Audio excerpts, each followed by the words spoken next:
ரிஷபராசி அன்பர்களே, இந்த 2024 குரு பெயர்ச்சியால் அதீத நன்மைகள் பெறக்கூடிய ஒரு ராசின்னா இந்த ரிஷபராசினரை சொல்லணும். ஏன்னா உங்கள் ராசியிலேயே குரு பகவான் அமர இருக்கிறார். அதாவது கடவுளினுடைய அனுகிரகத்துக்கு சொந்தக்காரரான அந்த குரு பகவான் உங்கள் ராசி, உங்கள் தலை, உங்கள் உயிரிலேயே உட்கார்ந்துருக்கார். அப்போது கடந்த காலத்தில் எந்த பாக்கியத்துக்காக ஏங்கிக் கொண்டிருந்தீர்களோ, எந்த பாக்கியத்தை கிடைக்கணும் என்பதற்காக பிரார்த்தனை செய்து கொண்டிருந்தீர்களோ, அந்த பாக்கியங்கள் அனைத்தும் நிறைவேறக்கூடிய வகையில் இந்த குரு பெயர்ச்சியானது அமைய இருக்கிறது. அப்போ குரு உங்கள் ராசியில் இருக்கும்போது முதல்ல உங்கள் மனதை சுத்தப்படுத்தும். இதுவரைக்கும் ஒரு மனக்குழப்பத்தில் இருந்தவர்கள், எதை செய்யணும் எதை செய்யாது என்கின்ற தெளிவாக இல்லாமல் ஒரு குழப்ப நிலையில் இருக்கின்ற இந்த ரிஷபராசி என்பவர்கள் அந்த குழப்பத்திலிருந்து விடுதலை பெறுவீர்கள். மனம் உற்சாகப்படக்கூடிய தன்மையில் இருக்கிறது. எண்ணிய காரியங்கள் ஈடேறக்கூடிய வகை. அப்போ மனம் உடல் நன்றாக இருந்தாலே எதையும் செய்யலாம், எதையும் சாதிக்கலாம் என்கின்ற உத்வேகம் உங்களுக்கு கிடைக்கும் அல்லவா? அப்போ மனம் உற்சாகம் இருந்தாலும் எதையும் செய்யலாம், சாதிக்கலாம் என்கின்ற அந்த உத்வேகத்தை தரக்கூடிய வகையிலே அந்த கடவுளினுடைய அனுகிரகம் உங்களுடைய பரிபூர்ணமாக கிடைக்கக்கூடிய வகையில் கடவுளினுடைய அனுகிரகம், பெரியோர்களினுடைய ஆசீர்வாதங்கள், குருமார்களினுடைய தொடர்புகள், இது எல்லாமே கிடைக்கக்கூடிய வகையிலே இந்த குரு பெயர்ச்சியானது அமைய இருக்கிறது. அப்போ இந்த குரு என்பது தனக்காரகன் அல்லவா? அப்போ இதுவரைக்கும் விரயஸ்தானத்தில் இருந்து கொண்டு நிறைய விரயங்களை கொடுத்து கொண்டிருந்தது. அதாவது ஒரு குரு பலனே உங்களுக்கு இல்லை. அப்போ சில விரயங்கள் கொடுத்து கொண்டு பணம் சேர்த்தி வைக்க முடியல, எத்தனையும் செலவாகி கொண்டு இருந்த இந்த ரிஷபராசி அன்பர்களுக்கு இப்போ 4 காசு சேர்த்தக்கூடிய வகையில் இந்த குரு பயிற்சியானது அமைகிறது. என கால சக்கரத்தினுடைய 2ஆம் இடம் என்று சொல்லக்கூடிய ரிஷப மனை தான் உங்களுடைய வீடு. அங்கே தனக்காரகன் அங்கே உட்காரும் போது தனம் சார்ந்த விஷயங்கள், பொருளாதாரம் சார்ந்த விஷயத்தில் உங்களுக்கு தன்னிறைவை தரக்கூடிய வகையில், 4 காசு சேர்த்தக்கூடிய வகையில், உங்கள் பாக்கெட்டில் எப்பவுமே காசு இருக்கக்கூடிய வகையில், தொழில் ரீதியாக பொருளாதார ரீதியில் வளர்ச்சி பெறக்கூடிய அமைப்பில் தான் இந்த காலகட்டம் உங்களுக்கு இருக்க போகுது அப்படிங்கிறத ஸ்ட்ராங்காக சொல்லலாம். 5ஆம் இடத்தை குரு பார்க்கிறார். அதாவது கன்னி மனையை பார்க்கிறார். அந்த கன்னி என்பது இந்த ரிஷபமனைக்கு 5ஆம் இடம். 5ஆம் இடம் என்பது பூர்வ புண்ணிய ஸ்தானம், பஞ்சம ஸ்தானம் அல்லவா?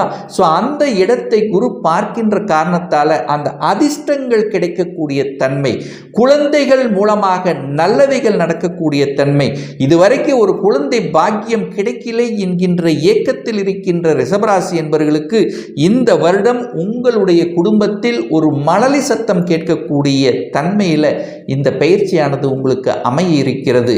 5ஆம் இடம் என்பது பதவியை குறிக்கக்கூடிய இடம். இதுவரைக்கும் ஒரு நல்ல பதவி கிடைக்கல, பதவி தடைபட்டு கொண்டே இருந்தது அப்படின்னா பதவி கிடைக்கக்கூடிய வகையில் இருக்கிறது. இதுவரைக்கும் உங்கள் உழைத்த உழைப்புக்கு ஏற்ற ஊதியம் கிடைக்கக்கூடிய தன்மை, ஒரு நல்ல ரெகக்னைசேஷன் கிடைக்கக்கூடிய தன்மை, அதே சமயத்தில் பட்டம், பதவி, புகழ், இந்த அனைத்து விதத்திலும் நன்மைகள் கிடைக்கக்கூடிய வகையில் இந்த குரு பயிற்சியானது அமைகிறது. அதுவும் குறிப்பாக இந்த கலைத்துறையில் இருக்கின்ற இந்த ரிஷபராசி என்பவர்களுக்கு பெயரையும் புகழையும் கொடுக்கக்கூடிய ஒரு நல்ல குரு பயிற்சி அப்படின்னு நம்ம எடுத்துக்கலாம். அதே சமயத்தில் அந்த குரு பகவான் விருச்சிக மனையை பார்க்கிறார். அந்த விருச்சிக மனை என்பது 7ஆம் இடம் அல்லவா? திருமண ஸ்தானம். அப்போ கடந்த காலத்தில் குரு பகவான் 12ஆம் இடத்தில் அமர்ந்து கொண்டு திருமணமே நடக்காமல் சில தடைகளை கொடுத்து கொண்டிருந்தது. எனக்கு கூட இருந்தவர்களுக்கெல்லாம் திருமணம் ஆகிவிட்டது. இந்த மாதிரி திருமணம் தடை இருந்த இந்த ரிஷபராசி என்பவர்களுக்கு திருமண தடை விலக இருக்கின்ற ஒரு அற்புதமான ஒரு காலகட்டம். இன்னாருக்கு இன்றார் என்று முடிவு செய்து திருமணம் அமைந்து அதற்கப்புறம் அந்த ஒரு வருடத்திலேயே குழந்தை பாக்கியம் கிடைக்கக்கூடிய ஒரு நல்ல வருடமாக, ஒரு நல்ல காலகட்டமாக அமைகிறது அப்படின்னு எடுத்துக்கலாம். அதே சமயத்தில் கூட்டுத் தொழில், இந்த மாதிரியான பிரச்சனைகள், கூட்டுத் தொழில் சார்ந்த விஷயத்தில் பிரச்சனை, நண்பர்கள் மூலமாக பிரச்சனை, இந்த மாதிரி பிரச்சனைகளோடு இருந்தவர்களுக்கு அந்த பிரச்சனை விலகக்கூடிய வகையில் ஒரு சிலருக்கு கூட்டுத் தொழில் அமையக்கூடிய தன்மை, கணவனால மனைவிக்கும், மனைவியினால கணவனுக்கும் நல்ல பல அனுகூல மேன்மைகள், சொத்து சேர்க்கை, இந்த மாதிரியான விஷயங்கள் எல்லாமே உங்களுக்கு சிறப்பாக அமையிருக்கிறது அப்படிங்கிறத ஸ்ட்ராங்கா உறுதியா நாம் சொல்லலாம். அதே சமயத்தில் அந்த குரு பகவானுடைய பார்வை 9ஆம் இடம் என்கின்ற பாக்கியஸ்தானத்தின் மீது பதிகிறது. அப்ப தந்தை ஸ்தானம் அப்படின்னு சொல்லுவோம் பார்த்தீங்களா, இதுவரைக்கும் ஒரு தந்தையினால ஒரு கருத்து வேறுபாடு இருந்தது, அப்பா ஒரு இடத்துல மகன் ஒரு இடத்துல இருந்தது. ஸோ இந்த மாதிரி ஒரு பிரிவினை சார்ந்த விஷயத்தில் ஒரு கருத்து வேற்றுமைகள் இருந்த விஷயங்கள், அல்லது பாக பிரிவினை, சொத்து பிரச்சனை, இந்த மாதிரியான பிரச்சனைகள் சார்ந்த விஷயத்தில் இருந்து வந்த ரிஷபராசி அன்பர்களுக்கு நல்லவைகள் நடக்கக்கூடிய ஒரு நல்ல குரு பயிற்சியாக அமைகிறது.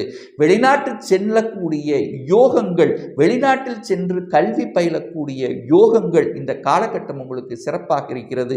ரிசர்ச் சம்பந்தப்பட்ட துறையில் இருக்கின்ற இந்த ரிஷபராசி என்பவர்கள் அந்த ரிசர்ச் கம்ப்ளீட் பண்ணக்கூடிய தன்மைகள், புதிய கண்டுபிடிப்புகள் செய்யக்கூடிய தன்மைகள், கடவுளினுடைய அனுகிரகங்கள் சிறப்பாக இருக்கிறது. சொல்லிக் கொடுத்தல், போதனைகள் செய்வது, சட்டம், நீதித்துறை, இந்த மாதிரியான துறையில் இருக்கின்ற ரிஷபராசி என்பவர்களுக்கு அதீத வளர்ச்சியை கொடுக்கக்கூடிய ஒரு நல்ல காலகட்டமாக உங்களுக்கு அமைகிறது.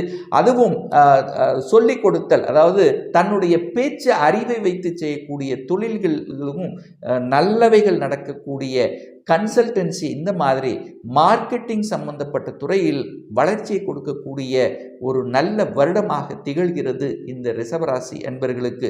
அப்போ சனி பகவானால் பாதிப்பை ஏற்படுத்துமானா அந்த சனி 10ஆம் இடத்திலிருந்து ஆட்சி பலத்தோடு வலிமையாக இருக்கார். அப்போ சனியின் மூலமாகவும் நல்ல வகையில் நடக்கக்கூடிய தன்மைத்தும், ராகு பகவானும் பார்த்தீங்கன்னா 11ஆம் இடத்தில் அமர்ந்திருக்கு. அப்போ குரு பகவான் உங்கள் ராசியிலே அமர்ந்து கொண்டு, ராகு 11ஆம் இடத்தில் அமர்ந்து கொண்டு, சனி பகவானும் 10ஆம் இடத்தில் 9க்குரிய பாக்யாதிபதி என்று சொல்லக்கூடியவனும் 10க்குரியவனும் அங்கே வலிமையாக இருக்கக்கூடிய இந்த வருடத்தில் பார்க்கும்போது ரிஷபராசி அன்பர்களுக்கு தொழில் துறையில் முன்னேற்றங்களை தரக்கூடிய அமைப்பிலும், தொழிலை விரிவுபடுத்தக்கூடிய தன்மையும், தொழிலுக்கு ஒரு கடன் கிடைக்கும்னா அந்த கடன் கிடைக்கக்கூடிய தன்மையும், இதுவரைக்கும் ஒரு நல்ல லாபம் கிடைக்கலன்னா லாபம் கொடுக்கக்கூடிய வகையிலும் இந்த காலகட்டம் சிறப்பாக இருக்கிறது. இந்த ரிஷபராசி என்பவர்கள் வெளிநாட்டுக்கு செல்லக்கூடிய யோகம் இருக்கான்னு கேட்டீங்கன்னா நிச்சயமா வெளிநாட்டு யோகம் இருக்கிறது. என 9ஆம் இடத்தையும் பார்க்கிறார். ராகு வெளிநாட்டு காரகன் என்று சொல்லக்கூடிய ராகு 11ஆம் இடத்தில் இருக்கிறதுனால வெளிநாட்டு முயற்சிகள் பலிதமாக கூடிய தன்மை இந்த காலகட்டம். வெளிநாட்டிலேயே இருப்பவர்களுக்கும் செட்டில் ஆகக்கூடிய தன்மை, ஒரு சிலர் அங்கேயே பிஆர் கிடைத்து அங்கேயே குடியுரிமை பெற்று வாழ்வதற்கான வாய்ப்புகள், சந்தர்ப்பங்கள் சிறப்பாக இருக்கிறது. ஒரு சில ரிஷபராசி என்பவர்களுக்கு பார்த்தீங்கன்னா அசையும் அசையா சொத்துக்கள் வாங்கக்கூடிய யோகங்கள், வீடு கட்டக்கூடிய யோகங்கள் இருக்கிறது. சுக்கிரனுடைய வீட்டில் குரு இருக்கின்ற காரணத்தால் ஒரு சிலருக்கு பார்த்தீங்கன்னா வீடு கட்டக்கூடிய யோகங்கள், கட்டின வீட்டை வாங்கக்கூடிய யோகங்கள், நிலம் வாங்கக்கூடிய யோகங்கள், இது எல்லாமே சிறப்பாக இருக்கிறது அப்படிங்கிறத ஸ்ட்ராங்காக உறுதியாக சொல்லலாம். எதிர்ப்புகளும் உங்களுக்கு இருந்திருக்கும். அப்போ இந்த எதிர்ப்புகளை கூட இனங்கண்டு கொண்டு அதற்கு தகுந்த மாதிரி செயல் திட்டம் தீட்டி வெற்றி பெறக்கூடிய தன்மையும் இந்த காலகட்டம் உங்களுக்கு சிறப்பாக இருக்கிறதுங்கிறதை சொல்லலாம். தைரிய வீரியங்கள் பலப்படுத்தும், எண்ணியவைகள் நடக்கும், அரசின் மூலமாக அனுகூலங்கள் பெறக்கூடிய தன்மை. ஒரு சிலர் அரசாங்க வேலைக்குத்தான் செல்லணும் என்கின்ற உறுதி மனப்பாங்குடன் இருக்கின்ற ரிஷபராசி என்பவர்கள் அரசாங்க வேலை கிடைப்பதற்கான யோகங்கள் சிறப்பாக இருக்கிறது. இதே சமயத்தில் பார்த்தீங்கன்னா இந்த மாணாக்கர்கள் குறிப்பாக அதாவது +2 முடிச்சுட்டு தான் இந்த கோர்ஸ் தான் ஜாயின் பண்ணணும் அப்படிங்கிற அந்த கடந்த 2 வருடங்களாக அந்த மனதில் நினைத்து கொண்டு தான் ஒரு இன்ஜினியர் ஆகணும், ஒரு டாக்டர் ஆகணும், அல்லது ஒரு வக்கீல் படிக்கணும், ஒரு சிஏ படிக்கணும், இந்த மாதிரியான மன எண்ண ஓட்டத்தில் இருக்கின்ற இந்த ரிஷபராசி என்பவர்கள் நீங்கள் எண்ணியவைகள் நடக்கக்கூடிய ஒரு நல்ல காலகட்டமாக இருக்கிறது.